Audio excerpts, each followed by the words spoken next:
Que el Señor le bendiga, hermanos. Este día comenzaremos con una pregunta que ha surgido durante muchísimos años. La gran pregunta es, ¿dónde están los líderes? Esa es una pregunta que se han hecho durante tanto tiempo diversas personas. ¿Dónde está el liderazgo? ¿Dónde están los líderes? El liderazgo que hoy día el mundo está ofreciendo no es más que una manipulación a las personas a través de amenazas. Y eso se llama explotación, eso se llama dictadura. Y eso es lo que hoy nosotros encontramos en el mundo entero. Ser líder no es fácil. Cuando una empresa no es competitiva, la junta directiva se reúne para votar al presidente. Cuando un país está estancado económicamente, el pueblo decide elegir un nuevo presidente. Cuando un equipo deportivo pierde de manera consecutiva, se debe votar y expulsar a su entrenador. ¿Cuánto más sucede esto en la iglesia local?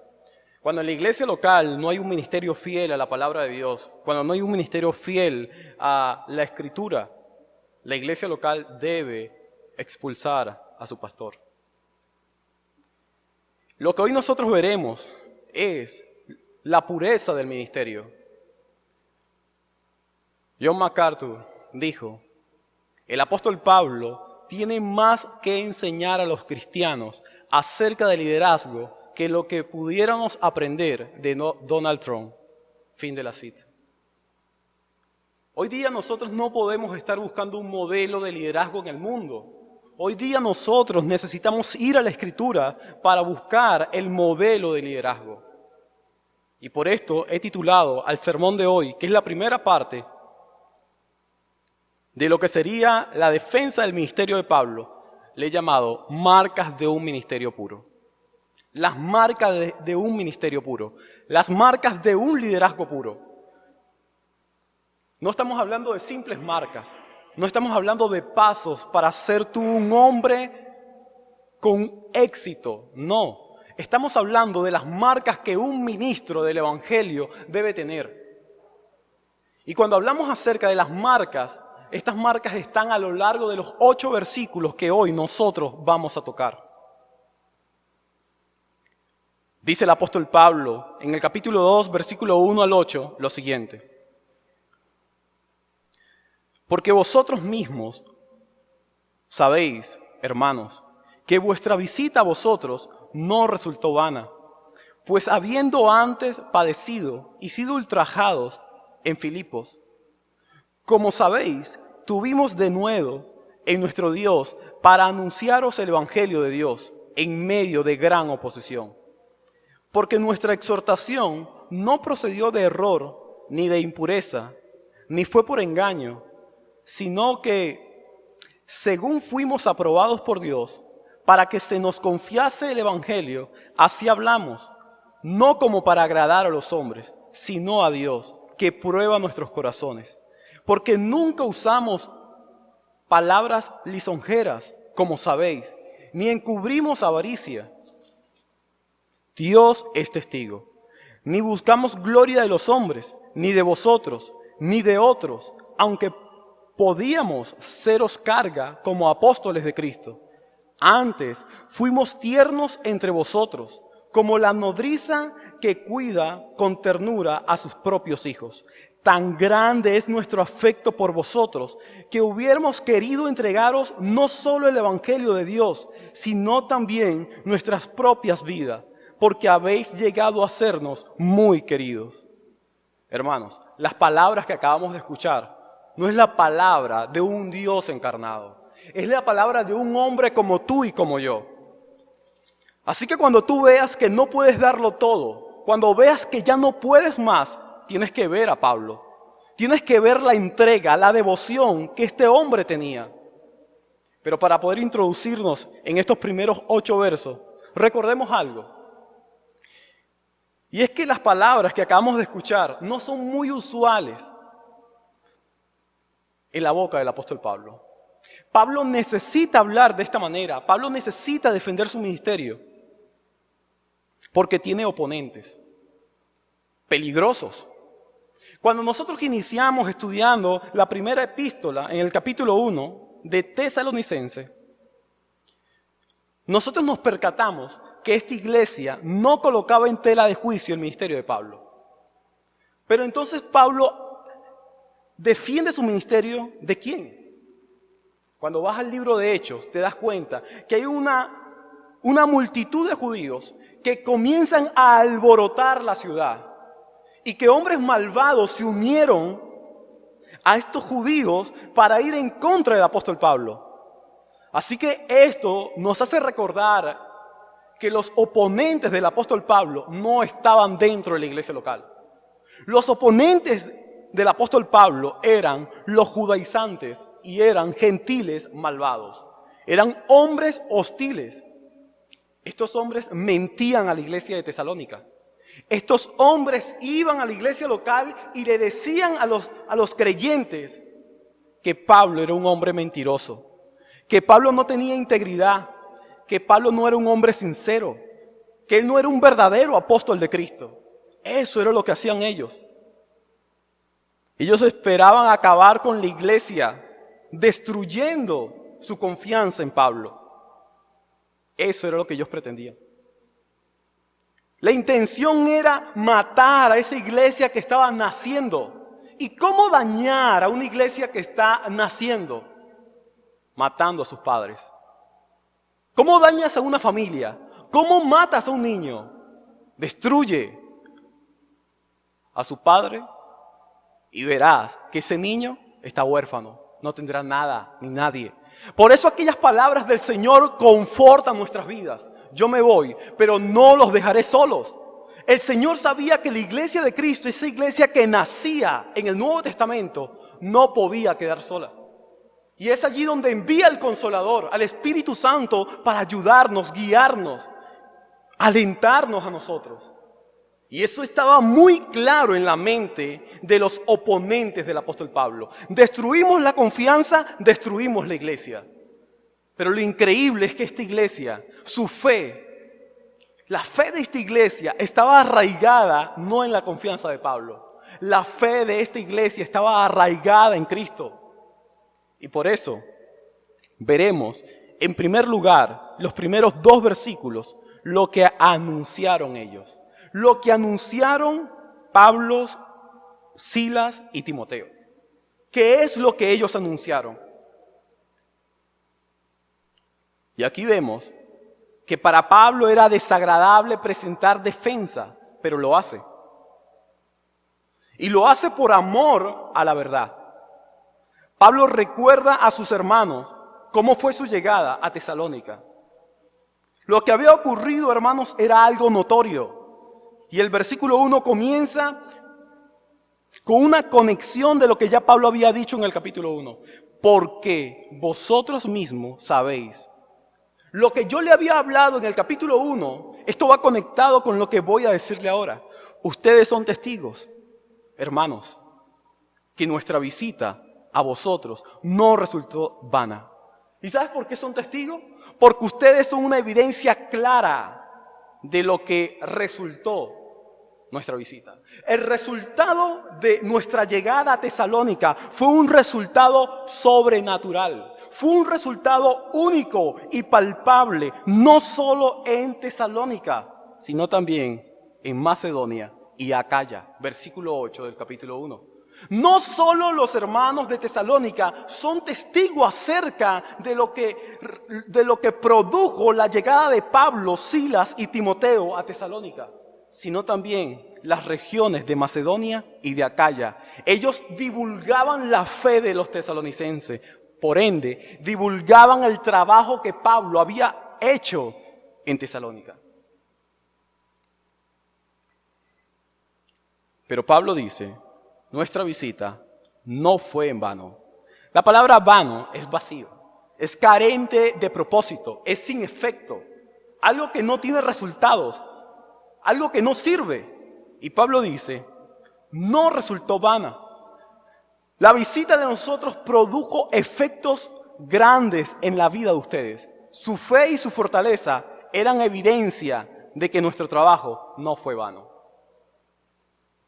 Pero si esto, hermano, tú observas que la visita de Pablo fue muy peculiar en la vida de los tesalonicenses, entonces debes recordar la encarnación de Cristo.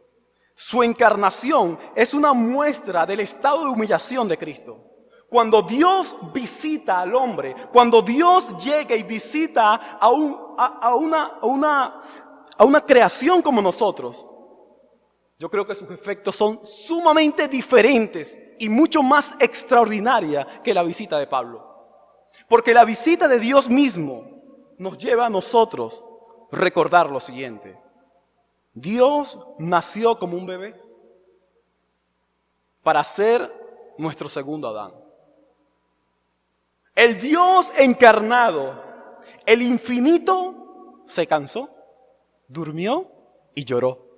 Nuestro gran Dios, cuando nos visitó a nosotros, Él sintió lo mismo que los hombres. El Todopoderoso sintió nuestra debilidad. El Todopoderoso fue exhibido en una cruz como un hombre que no tiene poder. El Omnisciente tomó un cuerpo humano. Él compartió plenamente nuestras vidas para servir como nuestro representante y mediador sacerdotal. El autor de Hebreos nos enseña que este gran Dios participó de carne y sangre y que Él también participó de lo mismo para destruir por medio de la muerte al que tenía el imperio de la muerte, esto es, el diablo, y librar a todos los que por temor de la muerte estaban durante toda la vida sujetos a servidumbre. Porque ciertamente no socorrió a los ángeles, sino que socorrió a la descendencia de Abraham. Por lo cual debía ser semejante en todo a sus hermanos, para venir a ser misericordioso y fiel sumo sacerdote en lo que a Dios se refiere para expiar los pecados del pueblo. Eso es lo que hizo la visita de nuestro gran Dios. ¿Cómo es que Pablo puede tener marcas como estas? ¿Cómo es que Pablo se puede convertir en un ejemplo de liderazgo para nosotros hoy? Por lo que Dios había hecho en él. Yo leía un poco acerca de la conversión de Pablo en el libro de Hechos, capítulo 9. Y cómo Dios, cuando se presenta, Jesús se presenta, Pablo o Saulo no lo reconocía. Y luego cuando él, el gran Dios, hace el llamado a Ananías, Ananías dice, ese hombre es un hombre malo y perverso que tiene autoridad incluso en esta tierra. Y Dios le dice, instrumento útil me es este, para hacer lo que yo quiero y para padecer por mi nombre. Hermanos, esta es la primera marca de un ministerio puro. La primera marca de un ministerio puro es un hombre que está dispuesto a sufrir. Tú debes estar dispuesto a sufrir. ¿Por qué? Porque para esto Dios te ha llamado. Dios te ha llamado a ti para que sufras. Porque yo le mostraré cuánto le es necesario padecer por mi nombre. Dios nos muestra a nosotros cuán necesario es que nosotros padezcamos por el nombre de Cristo. Pablo tenía su confianza en Dios. La tenacidad de Pablo frente a sus enemigos provenía del Señor. Lo que sucede en Filipos son las marcas de su ministerio. Pablo es un hombre no con algunas rayas en su vida, ¿no? Pablo es un hombre que no tiene un lugar en su cuerpo que no esté marcado literalmente por anunciar el evangelio de Cristo. Versículo 2 dice, pues habiendo antes padecido y sido ultrajados en Filipo, como ustedes lo saben, nosotros estuvimos aquí en Tesalónica con denuedo, con confianza en nuestro Dios, para anunciaros el Evangelio de Dios en medio de gran oposición. ¿No es este un hombre que sufre? ¿No es este un hombre que realmente está sufriendo? Pero está sufriendo por la verdad. Él utiliza dos términos de lo que sucedió en Filipos. Él dice, en Filipo padecimos y en Filipo fuimos ultrajados. Hermanos, padecer significa maltrato físico. Y es allí donde le decía que el Pablo en su cuerpo lleva las marcas del Evangelio. No es algo figurativo o simbólico. Pablo realmente llevaba en su cuerpo las marcas del maltrato físico. Y Pablo dice, pues habiendo antes padecido y sido ultrajados en Filipo. La palabra ultrajado significa vergüenza pública, abuso legal, con la intención de humillar. Si usted lee nuevamente el libro de Hechos, capítulo 16, en el capítulo 16 del libro de Hechos te darás cuenta que las personas se molestaron mucho cuando Pablo sacó aquel espíritu de adivinación. Y Pablo con Silas fue llevado a la cárcel. Ellos fueron azotados. Y luego de haber sido azotados, y se dice que no hubo un juicio legal, al final del capítulo, los hombres le dijeron a Pablo que podían irse y a Silas. Y Pablo dijo, no, yo no me voy porque ustedes nos maltrataron, porque ustedes nos avergonzaron sin un juicio legal y yo soy ciudadano romano. Y dice el texto de que los hombres temieron. Y Pablo dijo, díganle a los magistrados que vengan a liberarnos a nosotros. Hermanos, ¿de dónde un hombre como Pablo sacaría tal audacia después de haber sido golpeado, después de haber sido humillado? Se dice que los magistrados fueron y le pidieron perdón. Fue liberado con Silas y fueron los tres a Tesalónica. Yo creo que cuando van camino a Tesalónica, si fuéramos algunos de nosotros, deberíamos cuestionarnos ciertas cosas y decir, no podemos llegar a Tesalónica de esa manera, Pablo, porque las cosas pueden salir peor de lo que salieron en Filipos. Vamos a cambiar nuestro método. Y Pablo no hace eso. Timoteo no hace eso, ni Silas hace eso. Así, hermanos, como ellos habían sido maltratados en Filipos, así como ellos hablaron la verdad en Filipos, Pablo dice, nosotros tuvimos de nuevo. ¿Ves que no solamente es Pablo? Pablo utiliza plural. Pablo, Silas y Timoteo, ellos tuvieron confianza en Dios. No fue solo Pablo. Recuerden lo que dijimos hace 2 semanas atrás. Pablo trastornó el mundo con sus amigos. Pablo trastornó Tesalónica con Timoteo y con Silas. ¿Por qué? Porque ellos también tenían confianza en su Dios. Francis Schaeffer dice que la verdad conlleva confrontación, que la verdad demanda confrontación, que la confrontación es amorosa, pero sigue siendo confrontación. Fin de la cita. Siempre que tú estés dispuesto a hablar la verdad, siempre vas a confrontar. Siempre va a ser confrontativa. Siempre va a levantar oposición. Eso es lo que siempre hará la verdad. Y te dice que es una gran oposición lo que se consiguió Pablo, Silas y Timoteo en Tesalónica. Una gran lucha. Un conflicto, una agonía. La palabra gran oposición viene representando una lucha agonizante entre la vida y la muerte. Eso es lo que ellos consiguieron. En Tesalónica las cosas fueron mucho más peligrosas que en Filipos. En vez de bajar, de disminuir la aflicción, subía.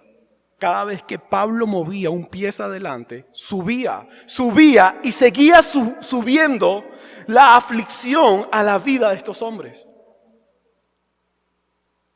Pero recordemos algo, hermanos. El mayor acto de sufrimiento no lo llevó Pablo. El mayor acto de sufrimiento lo lleva Cristo. Su encarnación no completó su obra para salvarnos a nosotros.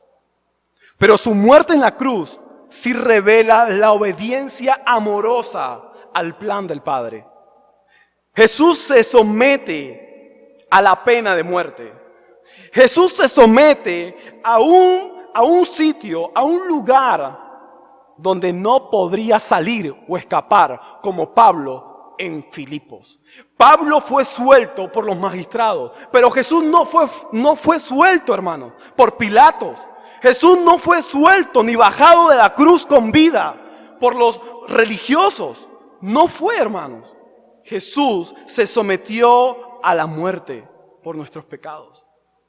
Y ahora tú preguntas si realmente vale la pena seguir un camino como este. Ahora tú te preguntas si realmente tú sufres más.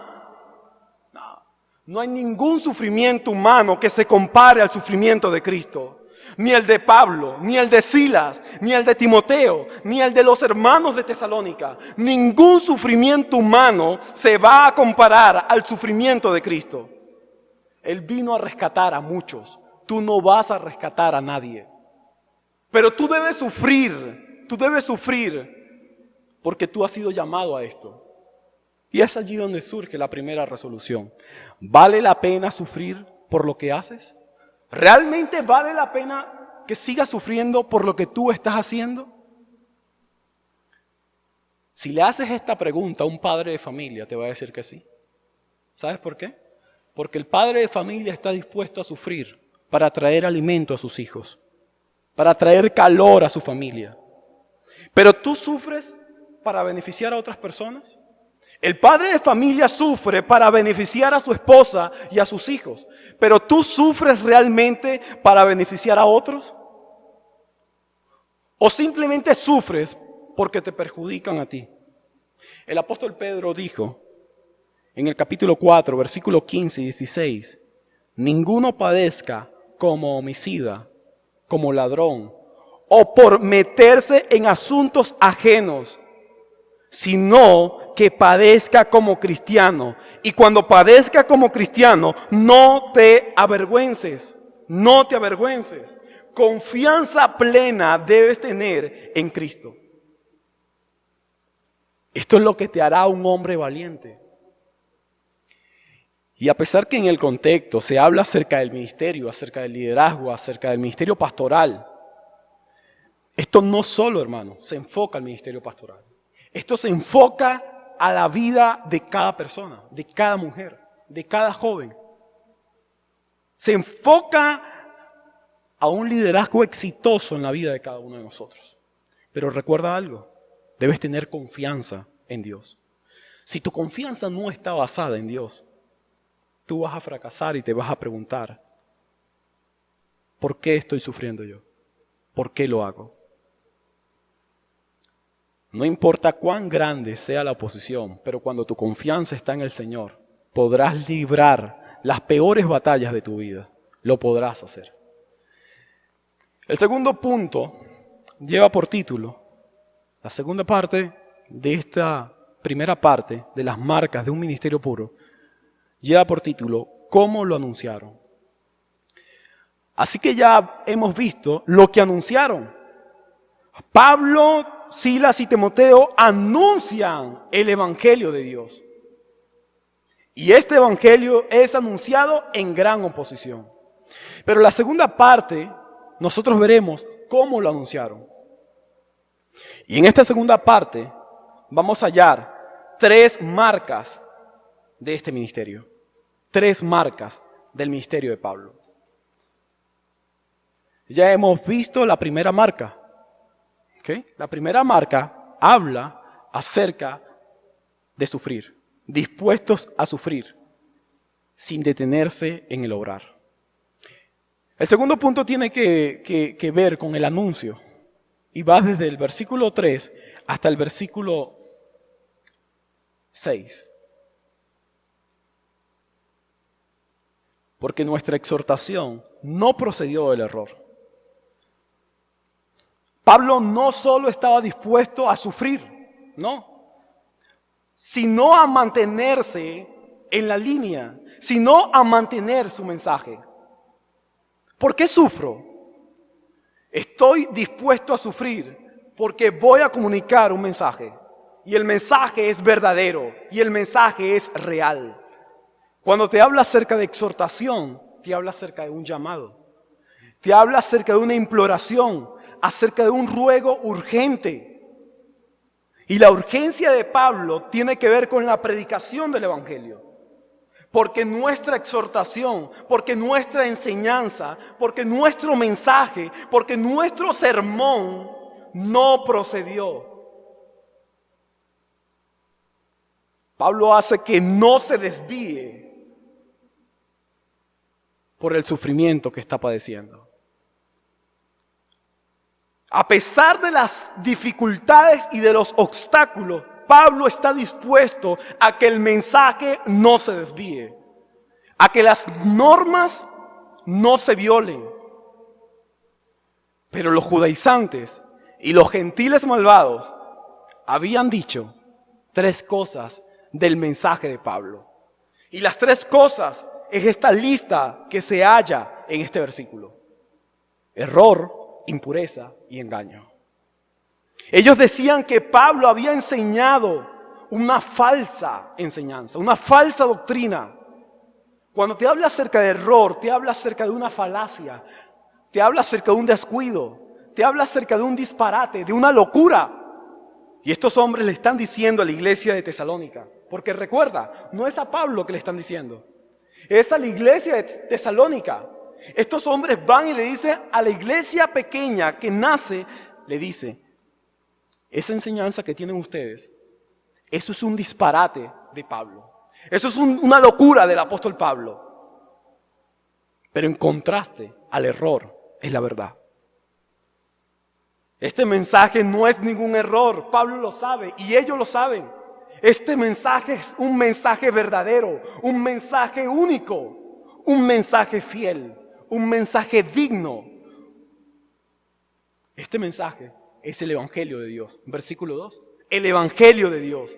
El Evangelio, hermano, te habla acerca de buenas noticias. Pero el Evangelio no era una palabra nueva. El Evangelio era una palabra muy antigua, usada por paganos también. Cuando se conquistaba alguna tierra, cuando se conquistaba alguna nación, los hombres iban ante su rey y decían: tenemos buenas noticias, tenemos el Evangelio. Y las buenas noticias es: hemos conquistado la tierra. Pero Pablo dice: el Evangelio que yo he anunciado a ustedes es el Evangelio de Dios. Son las buenas noticias de Dios, no mías. ¿Y cuáles son estas buenas noticias? Las que ustedes conocieron. Esas buenas noticias que hicieron que ustedes se convirtieran de los ídolos a Dios. Esas buenas noticias que lo hicieron a ustedes servir al Dios verdadero y al Dios vivo. Estas buenas noticias que los libró a ustedes de la ira venidera. Son buenas noticias, no es ningún error. Pero no solo se le catalogaba al mensaje de Pablo de error, sino también de impuro. La palabra impureza tiene que ver con inmundicia, con suciedad. Si lo primero apunta al mensaje de Pablo, lo segundo apunta es a la vida de Pablo. Estos hombres están diciendo que Pablo y sus colaboradores son hombres impuros, son hombres inmorales, hombres lujuriosos, hombres que aman la inmundicia. Y se refiere a la actividad sexual ilícita. Estos hombres están diciendo de que Pablo es tan igual a cualquier otro pagano. Y si no, ve Apocalipsis capítulo 2, versículo 20, donde se habla que aquella mujer ha seducido a sus hijos a practicar la inmundicia. Pero lo contrario a impuro es puro. Y eso es lo que nosotros vemos en estos 8 versos. Es la pureza. Hermanos, pero la pureza del liderazgo de Pablo, la pureza del ministerio de Pablo. No podían acusarlo a él, no podían tener evidencias claras y palpables acerca de lo que hablaban. No lo podían hacer. Y esto nos muestra que el verdadero ministerio, el verdadero liderazgo siempre tendrá oposición. Si tú eres un creyente y tú no tienes oposición, debes tener mucho cuidado. Si tú eres un creyente, tú eres un hijo de Dios, siempre vas a tener la oposición. En tercer lugar, en esta lista, es el engaño. Es la trampa, es el anzuelo o el truco que ellos dicen que Pablo les hizo a ellos. Es como que Pablo los engañó. Pablo llegó y les tendió una trampa y ustedes cayeron. Y ahora Pablo los tiene amarrados. Y Pablo dice, mi enseñanza, el mensaje, no procedió ni de error, ni de impureza, ni de engaño. No fue así.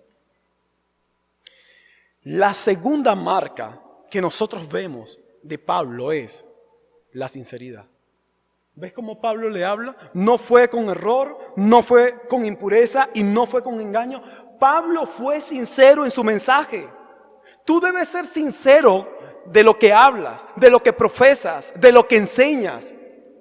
Tú debes hablar sin que haya algo dentro de ti oculto. Y es lo que hace Pablo. Así que la segunda marca de Pablo es que Pablo es un hombre sincero. Es un mensaje sin error, es un mensaje sin impureza y es un mensaje sin engaño. Es un mensaje auténtico, es un mensaje verdadero, es un mensaje puro. Recuerda que tus palabras deben ser puras, deben ser verdaderas y deben ser auténticas. Si tus palabras van en concordancia con la palabra de Dios, debe ser pura, auténtica y verdadera. Pero ahora Pablo quiere seguir adelante. Y Pablo nos va a mostrar a nosotros de dónde proviene su estabilidad espiritual y la continuidad de este mensaje. ¿Cómo es que Pablo puede seguir avanzando cuando se está diciendo de que él es un falso? ¿Cómo es posible que este hombre pueda continuar? ¿Cómo nosotros podemos continuar cuando ya no podemos? Cuando ya no podemos defendernos, cuando ya estamos que tiramos la toalla, cuando ya los pasos hacia adelante se vuelven mucho más difíciles.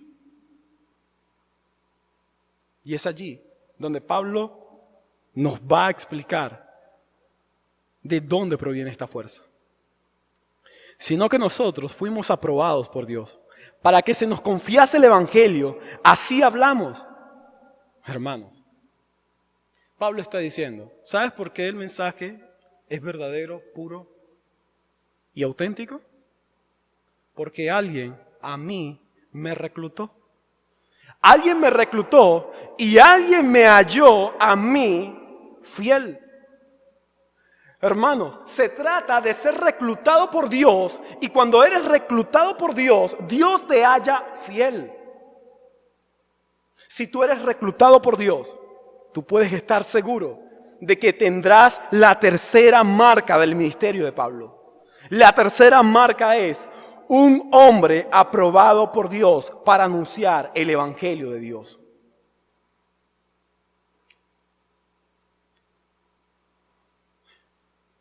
Los clubes deportivos, ellos utilizan cazadores de talento. Ellos envían a los barrios y a países extranjeros a hombres que cacen el talento de algunos jugadores jóvenes, nuevos. Y cuando lo ven, lo firman para que ahora ellos pertenezcan a este gran club. Jesús no es un cazador de talento. No lo es. Porque si tú ves la vida de Pablo, Pablo no calificaba para ser cristiano. No lo calificaba. Ninguno de nosotros calificamos para ser hijos de Dios. Nosotros somos hijos de desobediencia. Pero cuando alguien te hace un nuevo hombre, cuando alguien te hace una nueva criatura, cuando alguien hace de lo más vil y despreciable algo nuevo, tallado en su imagen, renovado en el sacrificio de Cristo, levantado y con vida, nadie te lo puede quitar. Nadie. Y Pablo dice, mira, yo fui llamado de lo más vil, de lo más despreciado. Este gran Dios me aprobó. ¿Qué significa esta frase? Fueron aprobados. Se refiere a un mensaje legal. Se refiere a hombres legales que impartían el mensaje del evangelio. Se le aprobó y se le encontró válido. Eso es lo que Pablo está diciendo. A mí se me probó y yo fui aceptado. La prueba auténtica no era humana. La prueba de autentificación era divina. Esa era la gran diferencia entre los acusadores y Pablo. Esa era la gran ventaja que Pablo tenía. Esa era la carta que Pablo tenía bajo la manga. Esa era la seguridad de Pablo. Y tú debes preguntarte también lo mismo. ¿Qué es lo que hace que yo pueda tener obras de fe, trabajos de amor, paciencia en la esperanza? Y de repente consigues en el versículo 4 del capítulo 1 que Pablo dice, por vuestra elección. Así que los hermanos de Tesalónica son hombres puros, una iglesia pura, porque ellos han sido elegidos por Dios. Pero lo interesante del versículo 4 es que Pablo también dice, yo también debí pasar por el mismo proceso que ustedes. Porque no solo ustedes necesitaban ser elegidos por Dios, yo también necesitaba ser elegido por Dios. Toda persona necesita ser elegido por Dios para tener buenas obras. Tú no pretendas tener buenas obras sin antes ser elegido por Dios.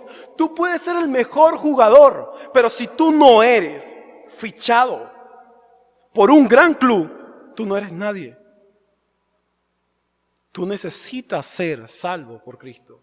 Tú necesitas pertenecer a la iglesia de Cristo. Tú necesitas ser justificado por Cristo. Tú necesitas de Él y solo de Él para de esta manera ser un hombre aprobado.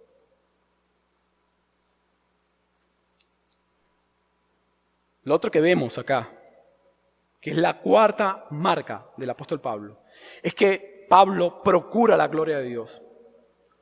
Pablo procura la gloria de Dios. Él dice, nosotros no usamos palabras lisonjeras. Es decir, nosotros no fuimos hombres aduladores. No, nosotros no lo adulamos a ustedes. Ni encubrimos avaricia. Es decir, no ocultamos nuestras intenciones. Ni buscamos gloria de hombres. Nosotros no buscamos elogio. No. Hermanos, no pretendamos hacer las cosas para que otros estén satisfechos.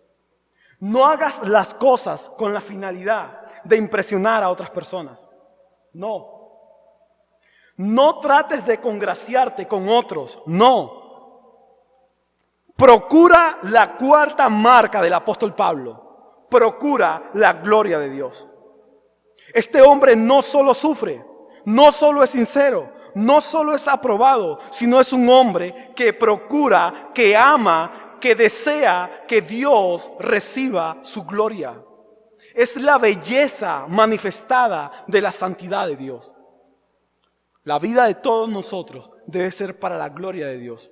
Nuestros corazones deben estar fascinados por Dios. Nuestras mentes saturadas por Dios. Nos encontramos con su gloria por su gracia. Pablo se encontró con la gloria de Dios por gracia. Los macedonios se encontraron con la gloria de Dios por gracia. Y tú y yo nos hemos encontrado en este día con la gloria de Dios por gracia. Si tú aún no te has tropezado con esta gloria, desea, ora, llora a Dios para que te tropieces por medio de su palabra, por medio de la exposición de su palabra. Hazlo. Si hay algo que Pablo nos enseña en estas primeras dos estructuras, es que en los primeros dos versículos Pablo dice: hermanos de Tesalónica, ustedes son testigos. Es decir, ellos son testigos de lo que Pablo ha hecho.